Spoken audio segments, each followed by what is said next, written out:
সুপ্রভাত। সকলেই কেমন আছো? নিশ্চয় ভালো আছো, আমিও খুব ভালো আছি। তো এই যে দেখো, আজকে ডিম বানাবো, তার জন্য আমি দেখো এখানে 5 থেকে 6টি ডিম নিয়েছি। তো ওগুলোকে আমি প্রথমে সিদ্ধ করে নেব। তো ডিমগুলি সিদ্ধ হতে হতে এদিকে আমি আরেকটি মশলার জন্য দেখো এখানে পেঁয়াজ কুচি, রসুন, গোটা জিরে, গোটা শুকনো লঙ্কা, আদা সবগুলোকে আমি একসঙ্গে পেস্ট করে নেব। তারপরে একটু জল দিয়ে গ্রাইন্ডারে আমি এখানে মশলাটাকে রেডি করছি। তারপরে দেখো আমার এদিকে ডিমগুলো সিদ্ধ হয়েছে, তো একে একে আমি সবগুলোকে কষা চালিয়ে নিয়েছি। আজকে কিন্তু আমি ডিমটাকে একটু অন্যরকম করে বানাবো। তো এদিকে দেখো আমি প্রথমে ডিমগুলোকে কষা ছাড়িয়ে তারপরে দেখো এখানে আমি একটু হলুদ গুঁড়ো দিয়ে দিয়েছি, তারপরে একটু লবণও দিয়ে দিয়েছি। এর উপর থেকে আমি একটু বেসন দিয়েছি, যেহেতু আমি ডিমটাকে অর্ধেক করেছি তার জন্য আমি একটু বেসন দিয়েছি। এখানে আমি তেলে ফ্রাই করব। দেখবেন ডিমের যে কুসুমগুলা এগুলো কিন্তু খুলে খুলে আসবে না, খুব সুন্দর।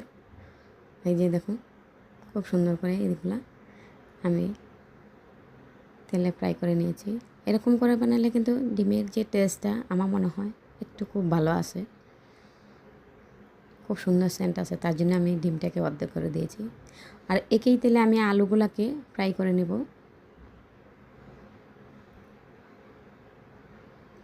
দেখো এদিকে আমি তোমাদের সাথে কথা বলতে বলতে আমার ডিম আলুগুলো ফ্রাই হয়ে গেল।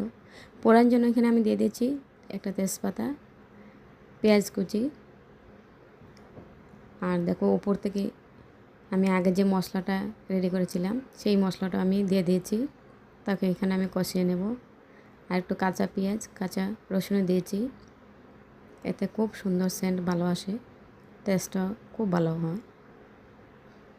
তো আমার ঘরে ছিল একটু কড়াইশুঁটি, যেহেতু আমার বাচ্চারা সবজি খেতে চায় না, তা আমি একটু এখানে কড়াইশুঁটিও দিয়েছি।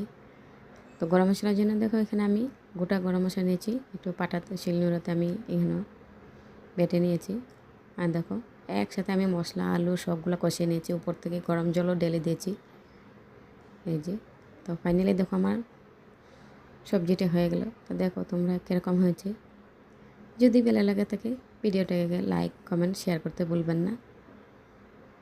সবাই খুব ভালো থাকবে, সুস্থ থাকবে।